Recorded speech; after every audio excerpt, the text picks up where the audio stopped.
ನಮಸ್ತೆ ಮಿತ್ರರೇ, ಇಂದು ನಾವು ಕಾರ್ನಿನಿಂದ ಒಂದು ಪಕೋಡ ಮಾಡುವ. ಈ ಕಾರ್ನ್ ಪಕೋಡ ಮಾಡುವಾಗ ಅದಕ್ಕೆ ನಾನು ತೆಂಗಿನ ಹಾಲನ್ನು ಬಳಸಿ ಒಂದು ಕ್ರೀಮಿ ಕಾರ್ನ್ ಪಕೋಡ ಮಾಡಿದ್ದೇನೆ. ಬಹಳ ರುಚಿಕರವಾಗಿರ್ತದೆ ಮತ್ತು ಆರೋಗ್ಯದಾಯಕವೂ ಹೌದು. ಮಕ್ಕಳಿಗೆ ಮಾಡಿಕೊಟ್ರೆ ಬಹಳ ಒಳ್ಳೆಯದು. ಹಾಗಾದರೆ ಈ ಅಡಿಗೆ ಮನೆಗೆ ಹೋಗುವ ಮೊದಲು ನಿನ್ನೆ ನಾನು ನನ್ನ ಯೂಟ್ಯೂಬ್ ಜರ್ನಿಯ ಬಗ್ಗೆ ಸ್ವಲ್ಪ ತಿಳಿಸಿದ್ದೇನೆ ಮತ್ತು ಇವತ್ತು ನನಗೆ ಬಂದ ಪೇಮೆಂಟಿನ ಬಗ್ಗೆ ತಿಳಿಸ್ತೇನೆ ಅಂತ ಹೇಳಿದ್ದೇನೆ. ಹಾಗಿರುವಾಗ ನನ್ನ ಈ ಯೂಟ್ಯೂಬ್ನ ಜರ್ನಿಯಲ್ಲಿ ನನಗೆ ಬಹಳ ಹೆಲ್ಪ್ ಮಾಡಿದವನು ನನ್ನ ಪ್ರೀತಿಯ ಸ್ಟೂಡೆಂಟ್ ಶಶಾಂಕ್. ನಿನ್ನೆ ನಾನು ಹೆಸರು ಹೇಳಲಿಲ್ಲ, ಆದರೆ ಹೇಳದೆ ನನಗೆ ಏನೋ ಮನಸ್ಸಿಗೆ ಒಂದು ಬೇಸರ ಆಯಿತು. ಹಾಗಾಗಿ ಈಗ ಹೇಳ್ತಿದ್ದೇನೆ. ಆತನ ಎನ್ಕರೇಜ್ಮೆಂಟ್ನಿಂದ ನಾನು ಇವತ್ತೊಂದು ಸಣ್ಣ ಯೂಟ್ಯೂಬರ್ ಆಗಿದ್ದೇನೆ. ಹಾಗಾದರೆ ನೀವೆಣಿಸಿರ್ಬೋದು, ಇವರಿಗೆ ಇವರ ಮಕ್ಕಳಿಲ್ವಾ, ಅವರು ಹೆಲ್ಪ್ ಮಾಡಲಿಲ್ಲ ಅಂತ. ಇದ್ದಾರೆ. ನನಗೆ 2 ಮಕ್ಕಳು, ಒಂದು ಹುಡುಗ ಒಂದು ಹುಡುಗಿ. ಇಬ್ಬರು ಜರ್ಮನಿಯಲ್ಲಿ ಇರುವ ಕಾರಣ ನನಗೆ ಅವರ ಹೆಲ್ಪನ್ನು ತೆಗೆದುಕೊಳ್ಳಿಕ್ಕೆ ಆಗಲಿಲ್ಲ. ನಿಮಗೆ ಗೊತ್ತಿರುವ ಹಾಗೆ ನಮಗೆ ಏಜ್ ಆದ ಹಾಗೆ ಯಾವುದೇ ಒಂದು ಗ್ಯಾಜೆಟ್ ಅಥವಾ ಈ ಮೊಬೈಲ್ಗಳನ್ನು ಯೂಸ್ ಮಾಡುವಾಗ ಯಾರಾದರೂ ಹತ್ತಿರ ಕೂತು ಕಲಿಸಿದರೆ ನಮಗೆ ಸ್ವಲ್ಪ ಬೇಗ ಅರ್ಥ ಆಗ್ತದೆ. ನೀವೆಣಿಸಿರ್ಬೋದು, ಈ ಟೀಚರ್ಗೆ ಒಂದು ಸ್ಟೂಡೆಂಟ್ನಿಂದ ಹೆಲ್ಪ್ ಆಯ್ತಂದ. ನಿಜವಾಗಿಯೂ ಸಹ ಯಾವಾಗ ಯಾರಿಗೆ ಯಾರಿಂದ ಹೆಲ್ಪ್ ಆಗ್ತದೆ ಅಂತ ಹೇಳಲಿಕ್ಕೆ ಸಾಧ್ಯ ಇಲ್ಲ. ಏನು ಹೇಳಿದರೆ, ಸಣ್ಣ ಮಕ್ಕಳಿಂದಲೂ ನಾವು ಕಲೀಲಿಕ್ಕೆ ಇದೆ ಎಂಬುದನ್ನು ನನ್ನ ಪ್ರೀತಿಯ ಸ್ಟೂಡೆಂಟ್ಸ್ ಶಶಾಂಕ್ ನನಗೆ ಕಲಿಸಿಕೊಟ್ಟ. ಹಾಗಿರುವಾಗ ನನ್ನ ಮಗ ನನಗೆ ಈ ಮಾನಿಟೈಸೇಷನ್ ಆಗುವಾಗ ಮತ್ತು ಅದಕ್ಕೆಲ್ಲ ಕೆಲವೆಲ್ಲ ಫಾರ್ಮ್ಸ್ ಆ್ಯಡ್ಸನ್ ಅಕೌಂಟ್ ಇದು ಬರುವಾಗ ಅದಕ್ಕೆ ಆ ನಂಬರು ಇದನ್ನೆಲ್ಲ ಫಿಲ್ ಮಾಡಲಿಕ್ಕೆ ನನ್ನ ಮಗ ಬಹಳ ಹೆಲ್ಪ್ ಮಾಡಿದ್ದಾನೆ. ಅಂದರೆ ನನಗೆ ಏನು ಮಾಡಬೇಕಂತ ಗೊತ್ತಾಗಲಿಲ್ಲ. ಆಗ ಎಲ್ಲವನ್ನು ಅವನಿಗೆ ಕಳಿಸಿ ಅವನು ಅದನ್ನೆಲ್ಲ ಫಿಲ್ ಮಾಡಿ ಅದನ್ನು ಕರೆಕ್ಟಾಗಿ ಮಾಡಿಕೊಟ್ಟವ ನನ್ನ ಮಗ. ನೀವು ನೋಡಿರ್ಬೋದು ನನ್ನ ವಿಡಿಯೋದಲ್ಲಿ ನನ್ನ ಮೊಮ್ಮಕ್ಕಳು, ಮಗಳ 2 ಮಕ್ಕಳನ್ನು ನಾನು ನಿಮಗೆ ತೋರಿಸಿದ್ದೇನೆ. ಅವರಿಂದ ನಮಸ್ಕಾರ ಸಹ ಹೇಳಿಸಿಕೊಂಡಿದ್ದೇನೆ. ಹಾಗಿರುವಾಗ ನನ್ನ ಈ ಯೂಟ್ಯೂಬ್ ಜರ್ನಿಯಲ್ಲಿ ಕೆಲವು ಕಷ್ಟಗಳನ್ನು ನಾನು ಅನುಭವಿಸಿದ್ದೇನೆ ಅಂತ ಹೇಳಿದ್ದೇನೆ.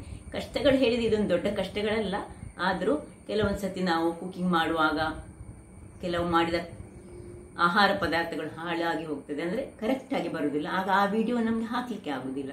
ಅಥವಾ ವಿಡಿಯೋ ಮಾಡುವಾಗ ಏನಾದರೂ ರಟ್ತದೆ ಅಥವಾ ಈ ಕ್ಯಾಮರಾದಲ್ಲಿ ಏನಾದರೂ ಪ್ರಾಬ್ಲಮ್ ಆಗ್ತದೆ. ಅಂತಹ ಕೆಲವು ಪ್ರಾಬ್ಲಮ್ಗಳನ್ನು ನಾನು ಅನುಭವಿಸ್ತೇನೆ. ಅಂದರೆ ನನಗೆ ಅದರ ಬಗ್ಗೆ ತುಂಬ ಜ್ಞಾನ ಇರದ ಕಾರಣ, ನಾವು ಟೀಚಿಂಗ್ ಲೈನಲ್ಲಿ ಇದ್ದ ಕಾರಣ ನಮಗೆ ಆ ಕೆಲವು ಗ್ಯಾಜೆಟ್ಗಳನ್ನು ಹೇಗೆ ಯೂಸ್ ಮಾಡೋದು ಅದರ ನಾಲೆಜ್ ತುಂಬ ಇರದ ಕಾರಣ ಆ ರೀತಿಯ ಕಷ್ಟಗಳನ್ನು ಅನುಭವಿಸ್ತೇನೆ ಅಂತ ಹೇಳ್ತೀನಿ. ನನ್ನ ವ್ಯೂವರ್ಸ್ ಆದ ನೀವು ನನಗೆ ಸಪೋರ್ಟ್ ಮಾಡಿದ್ರಿಂದಾಗಿ ಇವತ್ತು ನಾನು ಈ ಒಂದು ಯೂಟ್ಯೂಬ್ನಲ್ಲಿ ಒಂದು ಯೂಟ್ಯೂಬರ್ ಆಗಿ ಸ್ವಲ್ಪ ಹೆಸರು ಮಾಡಿದ್ದೇನೆ ಅಂತ ಹೇಳ್ಬೋದು. ಹಾಗಾಗಿ ನಿಮಗೆಲ್ಲರಿಗೂ ಮೊದಲಿಗೆ ಧನ್ಯವಾದವನ್ನು ಕೊಡ್ತಾ ಇನ್ನೊಂದು ಮಾತು ಹೇಳ್ತೇನೆ. ಹೇಳಿದರೆ, ನಾನು ಯಾವಾಗಲೂ ವೀಕ್ಷಕರು ಅಂತ ಕರೆಯುವಾಗ ನನಗೊಬ್ಬರು ಕಮೆಂಟ್ ಮಾಡಿದ್ರು, ಯಾಕೆ ನೀವು ವೀಕ್ಷಕರು ಕರೆಯುವುದು, ಫ್ರೆಂಡ್ಸ್ ಅಂತ ಕರೆಯಿರಿ. ಹೌದು, ನೀವೆಲ್ಲ ನನ್ನ ಫ್ರೆಂಡ್ಸ್ಗಳು ಹೌದು, ನನ್ನ ವೀಕ್ಷಕರು ಹೌದು, ನನ್ನ ಬಂಧುಗಳು ಹೌದು, ನನ್ನ ಕುಟುಂಬದವರು ಹೌದು. ಯಾಕೆ ಹೇಳಿದ್ರೆ, ಈ ನಮ್ಮ ಯಾವುದೇ ಒಂದು ನಮ್ಮ ಕೆಲಸದಲ್ಲಿ ನಮ್ಮನ್ನು ಯಾರು ಸಪೋರ್ಟ್ ಮಾಡ್ತಾರೆ ಅವರೆಲ್ಲರೂ ನಮ್ಮವರೇ. ಹಾಗಾದರೆ ನಿಮಗೊಂದು ಕ್ಯೂರಿಯಾಸಿಟಿ ಇರ್ಬೋದು, ನಿಮಗೆ ಎಷ್ಟು ಪೇಮೆಂಟ್ ಬಂದಿದೆ ಎಂದು. ಹಾಗಾದರೆ ಈ ಪೇಮೆಂಟನ್ನು ನಾನು ಡೈರೆಕ್ಟ್ ನಿಮಗೆ ಹೇಳಲಿಕ್ಕೆ ಆಗೋದಿಲ್ಲ. ಯಾಕೆಂದರೆ ಯೂಟ್ಯೂಬರ್ನವ್ರದ್ದೊಂದು ರೂಲ್ಸ್ ಉಂಟಂತೆ, ಅಮೌಂಟನ್ನು ಎಲ್ಲರ ಎದುರಿಗೆ ನಾವು ಹೇಳಲಿಕ್ಕೆ ಇಲ್ಲ ಎಂಬುದಾಗಿ. ಹಾಗಾದರೆ ಒಂದು ಸ್ಟೂಡೆಂಟಿಗೆ ಒಂದು ವರ್ಷಕ್ಕೆ ಒಂದು ಶಾಲೆಗೆ ಫೀಸ್ ಕಟ್ಟಲಿಕ್ಕೆ 20,000 ರೂಪಾಯಿ ಆದರೆ ಅದರ ಅರ್ಧದಷ್ಟು ಹಣ ನನಗೆ ಬಂದಿದೆ. ನಿಮಗೆ ಗೊತ್ತಿರ್ಬೋದು, ನೀವೆಣಿಸಿರ್ಬೋದು ಇಷ್ಟೇ ಹಣವ ಅಂತ. 1,000 ವ್ಯೂಸ್ ಆದರೆ ನಮಗೆ ಅದರಲ್ಲಿ ಖಾಲಿ ಒಂದು 40 ರೂಪಾಯಿ ಹಾಗೆ ಬರೋದು. ಇದರಲ್ಲಿ ಈ ಕುಕಿಂಗ್ ಚಾನಲಲ್ಲಿ ಅಮೌಂಟ್ ತುಂಬ ಕಡಿಮೆ, ನಮ್ಮ ಎಫರ್ಟ್ ಜಾಸ್ತಿ. ನಾವು ತುಂಬ ಎಫರ್ಟ್ ಹಾಕ್ತೇವೆ ವೀಕ್ಷಕರೇ. ಯಾಕೆ ಹೇಳಿದರೆ ನಿಮಗೆ ಗೊತ್ತಾಗ್ಲಿಕ್ಕಿಲ್ಲ. ತುಂಬ ಮಂದಿ ಹೇಳ್ತಾರೆ, ಯೂಟ್ಯೂಬಾ ಅದರಲ್ಲಿ ತುಂಬ ಹಣ ಬರ್ತದೆ ಅಂತ. ಇಲ್ಲ, ಖಂಡಿತವಾಗಿಯೂ ಇಲ್ಲ. ಯೂಟ್ಯೂಬ್ನಲ್ಲಿ ಹಾಗೆ ಹಣ ಬರುವುದಿಲ್ಲ. ಕುಕಿಂಗ್ ಚಾನಲಲ್ಲಂತೂ ತುಂಬ ಕಡಿಮೆ ಅಮೌಂಟ್ ಬರೋದು. ಹಾಗಿರುವಾಗ ನನಗೆ ಈ ನನ್ನ ವ್ಯೂಸನ್ನು ಹೆಚ್ಚಿಸಲಿಕ್ಕೆ ಏನು ಮಾಡಬೇಕು, ಕೆಲವು ಟಿಪ್ಸ್ಗಳನ್ನು ನನ್ನ ಮಗಳು ಅಪೂರ್ವ ತುಂಬ ಬಾರಿ ಕೆಲವರ ವಿಡಿಯೋಗಳನ್ನು ನೋಡಿ ಅದನ್ನು ನನಗೆ ಕಳಿಸಿಕೊಟ್ಟಿದ್ದಾಳೆ. ಅದನ್ನೆಲ್ಲ ಕೆಲವನ್ನೆಲ್ಲ ನಾನು ಫಾಲೋ ಮಾಡಿದ್ದೇನೆ. ಹಾಗೂ ನನ್ನ ಈ ಒಂದು ಯೂಟ್ಯೂಬ್ ಜರ್ನಿಗೆ ಹೆಲ್ಪ್ ಮಾಡಿದಂತಹ ನನ್ನ ಎಲ್ಲ ಬಂಧುಗಳಿಗೆ, ನೀವೆಲ್ಲ ನಾನು ಆಗಲೇ ಹೇಳಿದ್ದೇನೆ, ನೀವೆಲ್ಲರೂ ನನ್ನ ಕುಟುಂಬದವರು, ನನ್ನ ಫ್ರೆಂಡ್ಸ್ಗಳು, ನನ್ನ ಬಂಧುಗಳು ಎಲ್ಲರೂ ನೀವೇ ಅಂತ ಹೇಳ್ತಾ, ಇವತ್ತು ನಮ್ಮ ಕ್ರಿಶ್ಚಿಯನ್ ಬಾಂಧವರದ್ದು ಮೋಂತಿ ಹಬ್ಬ, ಅದಕ್ಕೆ ಶುಭಾಶಯಗಳನ್ನು ಕೋರುತ್ತಾ ಬನ್ನಿ ಅಡಿಗೆ ಮನೆಗೆ ಹೋಗೋಣ. ನಮಸ್ತೆ ಮಿತ್ರರೇ, ಇವತ್ತು ಚೀಸಿ ಕಾರ್ನ್ ಪಕೋಡ ಮಾಡೋಣ. ನೋಡಿ, ಕಾರ್ನ್ ಅನ್ನು ತೆಗೆದುಕೊಂಡಿದ್ದೇನೆ. ಈಗ ಇದನ್ನು ಚೆನ್ನಾಗಿ ಬಿಡಿಸಿಕೊಳ್ಬೇಕು. ಮತ್ತು ಸ್ವಲ್ಪ ತೆಂಗಿನ ತುರಿ ಉಂಟು, ಇದರಲ್ಲಿ ಸ್ವಲ್ಪ ದಪ್ಪ ಒಂದು ಹಾಲು ತೆಗೆದುಕೊಳ್ಳೋಣ. ಇದನ್ನು ಯೂಸ್ ಮಾಡಿ ಇವತ್ತು ಕ್ರೀಮಿ ಕಾರ್ನ್ ಪಕೋಡ ಮಾಡೋದು ನಾವು. 1 ಚಮಚದಷ್ಟು ಮೆಣಸಿನ ಹುಡಿ, 1 ಸಣ್ಣ ತುಂಡು ಶುಂಠಿ, 1 ಕಾಯಿ ಮೆಣಸು. ಇದು ನಿಮಗೆ ಬೇಕಿದೆ, ಸ್ವಲ್ಪ ಹೆಚ್ಚು ಖಾರ ಬೇಕಿದ್ರೆ ಖಾರದಲ್ಲಿ ನೀವು ಯೂಸ್ ಮಾಡ್ಬೋದು. ಮತ್ತು 100 ಗ್ರಾಮ್ಸ್ನಷ್ಟು ಕಡಲೆ ಹುಡಿ, ಸ್ವಲ್ಪ ಕೊತ್ತಂಬರಿ ಸೊಪ್ಪು, ಸ್ವಲ್ಪ ಸಾಸಿವೆ, 1 ಚಮಚದಷ್ಟು ಜೀರಿಗೆ, 1 ಚಮಚದಷ್ಟು ಸಾಸಿವೆ, ಕರಿ ಲೀವ್ಸ್ ಮತ್ತು ಕೊತ್ತಂಬರಿ ಸೊಪ್ಪು, ಎಣ್ಣೆ, ಕರಿಲಿಕ್ಕೆ ಎಣ್ಣೆ ಬೇಕು. ಹಾಗಾದರೆ ಹೇಗೆ ಮಾಡುವುದಂತ ನೋಡೋಣ. ವೀಕ್ಷಕರೇ, ಮೊದಲಿಗೆ ಇದನ್ನು ಚೆನ್ನಾಗಿ ಒಂದೊಂದು ಒಳ್ಳೆ ಬಿಡಿಸಿಕೊಳ್ಳೋಣ. ಹೀಗೆ ಬಿಡಿಸಿಕೊಂಡು ನಾನು ಎಲ್ಲ ತೋರಿಸ್ತೇನೆ ನಿಮಗೆ. ವೀಕ್ಷಕರೇ, ಇಲ್ಲಿ ನೋಡಿ, ಎಲ್ಲ ತೆಗೆದಾಯಿತು. ಈಗ ಇದರಲ್ಲಿ 3/4 ಭಾಗದಷ್ಟನ್ನು ನಾವು ಒಂದು ಮಿಕ್ಸಿಗೆ ಹಾಕ್ಕೊಂಡು, ಸ್ವಲ್ಪ ಇದರಲ್ಲಿ ಇರಬೇಕು, 1/4 ಭಾಗದಷ್ಟು ಇದರಲ್ಲಿ ಇಟ್ಕೊಂಡು, ಇದಕ್ಕೆ ಸ್ವಲ್ಪ ಉಪ್ಪನ್ನು ಹಾಕೊಳ್ಳೋಣ. ಉಪ್ಪು ಹಾಕಿ ಇದನ್ನು ಪಲ್ಸ್ ಮೋಡಿನಲ್ಲಿ ನಾನು ತರಿತರಿಯಾಗಿ ರುಬ್ಬಿ ತರ್ತೇನೆ. ನೋಡಿ, ನೀರೇನು ಹಾಕೊಳ್ಳಿಕ್ಕಿಲ್ಲ. ಇಲ್ಲಿ ನೋಡಿ ವೀಕ್ಷಕರು, ನೋಡಿ ಹೀಗೆ ತರಿತರಿಯಾಗಿ, ಸ್ವಲ್ಪ ಸಹ ನೀರು ಹಾಕದೆ ಸ್ವಲ್ಪ ಉಪ್ಪನ್ನು ಹಾಕೊಂಡು ನಾನು ತರಿತರಿಯಾಗಿ ರುಬ್ಬಿ ತಂದದ್ದು. ಇಲ್ಲಿ ಇದಕ್ಕೆ ಇದನ್ನೀಗ ಮಿಕ್ಸ್ ಮಾಡೋದು.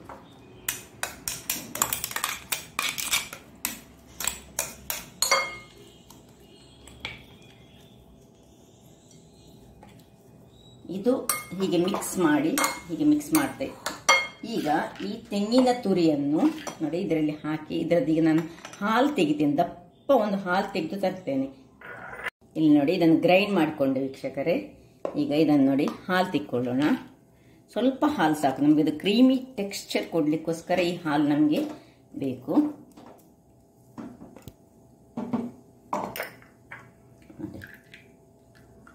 ಹೀಗೆ ದಪ್ಪ ಹಾಲು ಬಂತು ನೋಡಿ.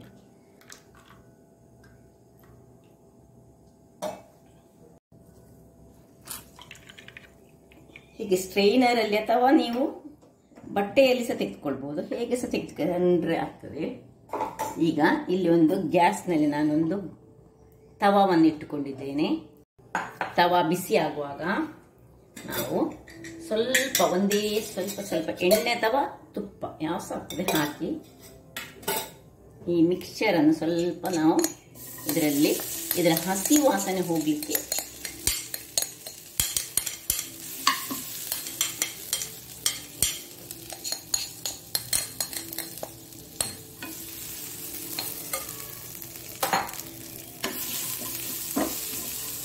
ಹೀಗಿದ್ರೆ ಒಳ್ಳೆ ಹಸಿ ವಾಸನೆ ಹೋಗಬೇಕು ನೋಡಿ. ಇದರಲ್ಲಿ ನಡುವಲ್ಲಿ ಒಂದೊಂದು ಕಾರ್ನಿನ ಇಡಿ ಸಹ ಉಂಟು, ಮತ್ತೆ ಕಾರ್ನ ಮಿಕ್ಸ್ಚರ್ ಸಹ ಉಂಟು. ಇದು ಎರಡು ಅಂದರೆ ಆ ಬಾಲ್ಸ್ ಮಾಡುವಾಗ ನಮಗೆ ಚೀಸಿ ಬಾಲ್ಸ್ ಮಾಡುವಾಗ ಕಾರ್ನಿದ್ದು ನಡುವಲ್ಲಿ ಇದರದೊಂದು ಕ್ರೀಮಿ ಟೆಕ್ಸ್ಚರ್ ಸಿಗ್ತದೆ, ಯಾವುದರದ್ದು ನಾವು ಗ್ರೈಂಡ್ ಮಾಡಿದ್ದು. ಮತ್ತೆ ಬೈಟ್ಸ್ ನಡುವಲ್ಲಿ ಒಂದೊಂದು ಕಾರ್ನ್ ಇದು ಸಿಕ್ಕುವಾಗ, ಅಂದರೆ ಇದರಲ್ಲಿ ಈಗ ಇದು ಸಾಧಾರಣ ಒಂದು 5-6 ನಿಮಿಷಗಳ ಕಾಲ ಇದನ್ನು ಒಳ್ಳೆ ಹೀಗೆ ಹಸಿ ವಾಸನೆ ಹೋಗುವವರೆಗೆ ನಾವು ಹುರಿದುಕೊಳ್ಳೋಣ. ನೋಡಿ, ಇದು ಕಾಯುವಾಗ ಅಂದರೆ ಇದು ಫ್ರೈ ಆಗುವಾಗ ಒಂದು ನಮೂನೆ ಭಾರಿ ಒಂದು ಚೆನ್ನಾದ ಒಂದು ಪರಿಮಳ ಬರ್ತದೆ, ಅರೋಮ ಇದರದೊಂದು ಬೇರೆ.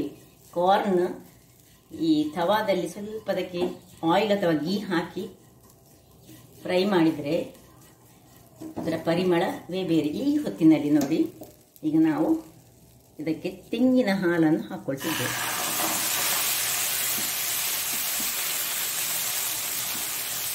ತೆಂಗಿನ ಹಾಲಲ್ಲಿ ಅದು ಸ್ವಲ್ಪ ಬೇಯಬೇಕು. ಮೊದಲಿಗೆ ನಾವು ಯಾಕೆ ಅದನ್ನು ಫ್ರೈ ಮಾಡಿ ಹೇಳಿದರೆ ಅದರದೊಂದು ಹಸಿ ವಾಸನೆ ಇರ್ತದೆ, ಅದು ಹೋಗ್ಬೇಕಂತೇಳಿ. ಈಗ ತೆಂಗಿನ ಹಾಲಿನಲ್ಲಿ ಇದನ್ನು ಅದರ ಡ್ರೈ ಆಗಬೇಕು. ಈಗ ಕಾರ್ನ್ ಈ ಹಾಲಿನ ಕ್ರೀಮಿ ಟೆಕ್ಸ್ಚರನ್ನು ಎಳ್ದುಕೊಳ್ಬೇಕು. ಅಷ್ಟು ತನಕ ನಾವಿದನ್ನು ಫ್ರೈ ಮಾಡ್ಕೊಳ್ಳೋಣ. ಇದರಲ್ಲಿ ನೋಡಿ ವೀಕ್ಷಕರೇ, ನೋಡಿ ಇಷ್ಟಾಗಬೇಕು. ಇದೊಂದು 5 ನಿಮಿಷಗಳ ಕಾಲ ಈ ತೆಂಗಿನ ಹಾಲನ್ನು ಅದು ಒಳ್ಳೆ ಎಳ್ದುಕೊಂಡಿದೆ. ಹೀಗೆ ನೋಡಿ ಡ್ರೈ ಆಗಬೇಕು ಎಳ್ದುಕೊಂಡು. ಈಗ ಇದನ್ನು ತಣ್ಣಗಾಗಲಿಕ್ಕೆ ಬಿಡುವ. ಇಲ್ಲಿ ಇರ್ಲಿದು. ಈಗ ಇದರಲ್ಲಿ ನೋಡಿ ಇನ್ನೊಂದು ಸಣ್ಣ ಬಣಲೆ ಇಟ್ಟು ಸ್ವಲ್ಪ ತುಪ್ಪವನ್ನು ಹಾಕೊಳ್ತೇನೆ ನಾನು. ಯಾಕೆಂದರೆ ಕಾರ್ನಿಗೆ ಈಗ ಅದನ್ನು ಮಿಕ್ಸ್ ಮಾಡಲಿಕ್ಕೆ ಉಂಟು. ಮಿಕ್ಸ್ ಮಾಡುವಾಗ ಕಾರ್ನ್ ಸ್ವಲ್ಪ ಹೀಟ್ ಪ್ರವೃತ್ತಿಯನ್ನು ಹೊಂದಿರುವಂಥದ್ದು. ಇದು ಬಿಸಿ ಆಗುವಾಗ ಸ್ವಲ್ಪ ಸಾಸಿವೆ ಹಾಕೊಳ್ಳೋಣ. ಸಾಸಿವೆ ಸಿಡಿಯುವಾಗ ಸ್ವಲ್ಪ ಹಿಂಗನ್ನು ಹಾಕೊಳ್ತಿದ್ದೇನೆ ನಾನೀಗ. ಸ್ವಲ್ಪ ಜೀರಿಗೆ, ಕಾಯಿ ಮೆಣಸು, ಶುಂಠಿ ಸಣ್ಣ ಉರಿ ಇರಲಿ,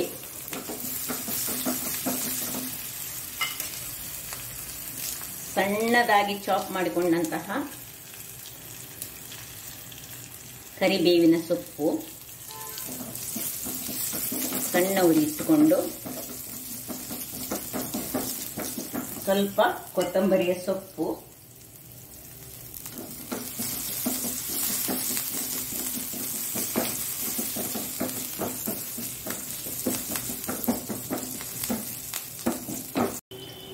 ಈಗ ಇದಕ್ಕೆ ಸ್ವಲ್ಪವೇ ಸ್ವಲ್ಪ ಈ ಬೇಸನ್ ಅಂದ್ರೆ ಕಡಲೆ ಹುಡಿಯನ್ನು ಇದಕ್ಕೆ ನಾನು ಮಿಕ್ಸ್ ಮಾಡ್ತಾ ಇದ್ದೇನೆ ನೋಡಿ. ಈ ಬಿಸಿಯಲ್ಲಿ ಅದು ಸ್ವಲ್ಪ ಬಿಸಿ ಆಗಬೇಕು. ಸ್ವಲ್ಪ 1 ಚಮಚದಷ್ಟು ಹಾಕಿದ್ರೆ ಆಯಿತು. ಈಗ ಇದನ್ನು ನಾವು ಇದಕ್ಕೆ ತೆಗೆದು ಈ ಒಂದು ಮಿಶ್ರಣಕ್ಕೆ ಮಿಕ್ಸ್ ಮಾಡಿಕೊಳ್ಳೋಣ. ಇದೀಗ ತಣ್ಣಗಾಗಬೇಕು.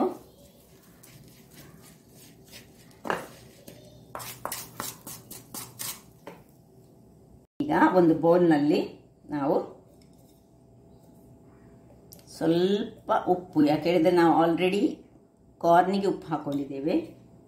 ಉಪ್ಪು ಹಾಕಿ ಈ ಕಡಲೆ ಹುಡಿ, ನಾವು ತೆಗೆದುಕೊಂಡಂತಹ ಕಡಲೆ ಹುಡಿಯನ್ನು ಇದಕ್ಕೆ ಹಾಕೊಳ್ತಿದ್ದೇನೆ. ಸ್ವಲ್ಪ ಮೆಣಸಿನ ಹುಡಿ,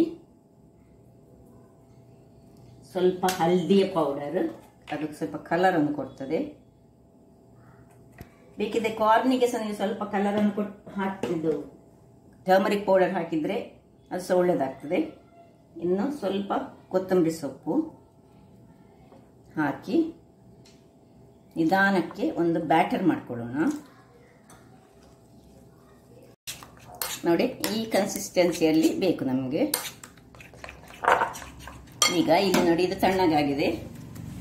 ಇದನ್ನೀಗ ನಾವು ಒಂದೊಂದಾಗಿ ಹೀಗೆ ಎಷ್ಟು ದೊಡ್ಡದು ನಿಮಗೆ ಚೀಸ್ ಬಾಲ್ಸ್ ಬೇಕು ಅಷ್ಟಷ್ಟು ದೊಡ್ಡದು ನೋಡಿ ಹೀಗೆ ಸಾಫ್ಟ್ ಆಗಿ ಒಂದೊಂದಾಗಿ ಹೀಗೆ ಒಂದೊಂದು ಉಂಡೆಗಳನ್ನು ಮಾಡಿಟ್ಟುಕೊಳ್ಳಿ. ನೋಡಿ ಇಲ್ಲಿ ನೋಡಿ ಒಂದೇ ಹದದ ಉಂಡೆ ಮಾಡಿದರೆ ಒಳ್ಳೆಯದಾಗ್ತದೆ.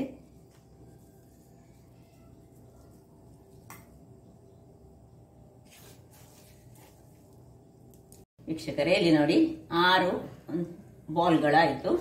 ಈಗ ಇಲ್ಲಿ ನೋಡಿ ಎಣ್ಣೆಯನ್ನು ಬಿಸಿ ಆಗಲಿಕ್ಕೆ ನಾನು ಇಟ್ಟುಕೊಂಡಿದ್ದೇನೆ.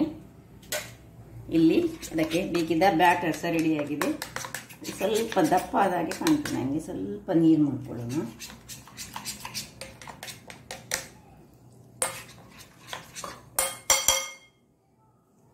ಈಗ ಇದನ್ನು ಒಂದೊಂದಾಗಿ ಅದ್ದಿ ಸುರಿಗೆ ನಾವು ಒಳ್ಳೆ ಬಿಸಿ ಆಗಲಿ, ಎಣ್ಣೆ ಸ್ವಲ್ಪ ಬಿಸಿ ಆಗಬೇಕು ಒಳ್ಳೆ. ಈಗ ಇದನ್ನು ಹೀಗೆ ಒಂದೊಂದಾಗಿ ಅದ್ದಿಕೊಂಡು ಹೀಗೆ ಎಣ್ಣೆಯಲ್ಲಿ ಇದು ಬಿಸಿಯಾದ ಮೇಲೆ ಬಿಡಬೇಕು. ಹಾಗೆ ಇರಲಿ. ತುಂಬ ಜೋರು ಎಣ್ಣೆ ಇದು ಫ್ಲೇಮ್ ಸಹ ಬೇಡ. ನೋಡಿ ಇನ್ನೊಂದನ್ನು ಹೀಗೆ ಅದ್ದಿಕೊಂಡು ಹಾಗೆ ಒಂದೊಂದಾಗಿ ಹೀಗೆ ಅದ್ದಿಕೊಂಡು ನಾನು ಬಿಡ್ತೇನೆ. ಮತ್ತು ಆರನ್ನು ಸಹ ಒಟ್ಟಿಗೆ ಆಗ್ತದ ನೋಡುವ, ಆರು ಸಹ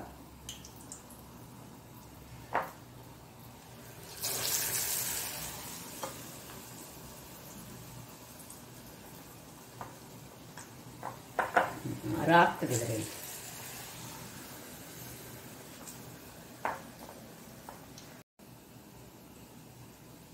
ನೋಡಿ ಕೊನೆಯದನ್ನು ಹಾಕ್ತಿದ್ದೇನೆ. ತುಂಬ ಕವರ್ ಬೇಡ ಇದಕ್ಕೆ, ಸಾಧಾರಣದಲ್ಲಿದ್ದರೆ ಸಾಕು.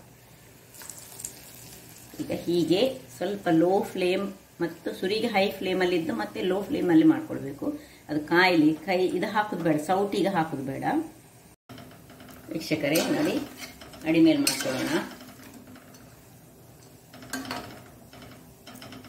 ತುಂಬ ಹೆಚ್ಚು ಕಾಯ್ಬೇಕಂತ ಏನಿಲ್ಲ, ಯಾಕಂದ್ರೆ ಆಲ್ರೆಡಿ ನಾವು ಇದು ಮಾಡಿದಂತಹದ್ದು. ಒಳಗೆ ಅದರದ್ದು ಹೊರಗಿನ ಕವರ್ ಆದರೆ ಆಯಿತು. ಒಳಗಿದ್ದು ಒಳ್ಳೆ ಈ ತೆಂಗಿನ ಹಾಲು ಅಂದರೆ ಕ್ರೀಮಿಯಾದ ಹಾಲಿನಲ್ಲಿ ಅದು ಬೆಂದಿದೆ. ಅದರಿಂದಾಗಿ ಇದರ ಒಳಗೀಗ ಕಟ್ ಮಾಡಿದಾಗ ಒಳ್ಳೆ ಹೇಗಿರ್ತದೆ, ಚೀಸ್ ಅಂತ ತಿಂದಾಗಿ ಇರ್ತದೆ. ಹಾಗಾಗಿ ನಾನು ಅದಕ್ಕೆ ಕ್ರೀಮಿ ಅಂತ ಹೇಳಿದ್ದು ಸಹ ಅದಕ್ಕೋಸ್ಕರ. ಇಲ್ಲಿ ನೋಡಿ ಸ್ವಲ್ಪ ಇನ್ನು ಹೊರಗೆ ಕಾದ್ರೆ ಆಯಿತು. ನೋಡಿ ಒಂದೊಂದಾಗಿ ತೆಕ್ಕೊಳ್ಳೋಣ.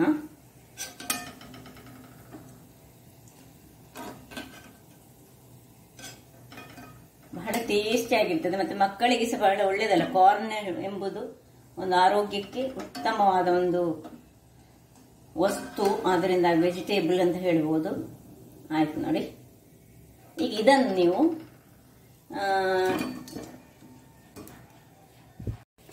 ನೋಡಿ ವೀಕ್ಷಕರೇ, ಈಗ ಇದನ್ನು ಸರ್ವ್ ಮಾಡ್ಕೊಳ್ಳೋಣ. ನೋಡಿ ಹೇಗೆ ಬಂದಿದೆ, ನೋಡಿ ಹೇಗೆ ಉಂಟು. ಇದರ ಒಳಗೆ ಹೇಗೆ ಅದರ ಟೆಕ್ಸ್ಚರ್ ಹೇಗೆ ಉಂಟು ಹೇಳಿದರೆ, ಈಗ ನಾನು ಬೇಕಿದ್ರೆ ಓಪನ್ ಮಾಡಿ ತೋರಿಸ್ತೇನೆ ಒಂದು. ನೋಡಿ ನೋಡಿ ಹೇಗೆ ಒಳ್ಳೆ ಬೆಂದಿದೆ ಸಹ, ಬಹಳ ಚೆನ್ನಾಗಿ ಆಗಿದೆ. ಇದನ್ನು ನೀವು ಯಾವುದರೊಂದಿಗೆ ಚಟ್ನಿ ಮಾಡಿ ಸಹ ತಿನ್ಬೋದು. ಕೊತ್ತಂಬರಿ ಚಟ್ನಿ, ಸೊಪ್ಪಿನ ಚಟ್ನಿ ಸಹ ಒಳ್ಳೆ ಆಗ್ತದೆ. ಅಥವಾ ಈ ಟೊಮೆಟೊ ಕೆಚಪ್ಪಲ್ಲಿ ತಿನ್ಬೋದು, ಖಾಲಿ ಸಹ ಹೀಗೆ ತಿನ್ಬೋದು. ಬಹಳ ರುಚಿಕರವಾಗಿರ್ತದೆ. ಹಾಗಾದರೆ ನನ್ನ ಈ ಕುಕಿಂಗ್ ಚಾನಲ್ ನಿಮಗೆ ಇಷ್ಟ ಆದರೆ ಬೋಳೂರು ಸುವರ್ಣ ಚಾನಲನ್ನು ಲೈಕ್ ಮಾಡಿ, ಶೇರ್ ಮಾಡಿ ಹಾಗೂ ಸಬ್ಸ್ಕ್ರೈಬ್ ಮಾಡಿ. ಹಾಗೂ ನನ್ನ ಇನ್ಸ್ಟಾಗ್ರಾಮ್ ಪೇಜನ್ನು ಫಾಲೋ ಮಾಡಿ. ಧನ್ಯವಾದಗಳು.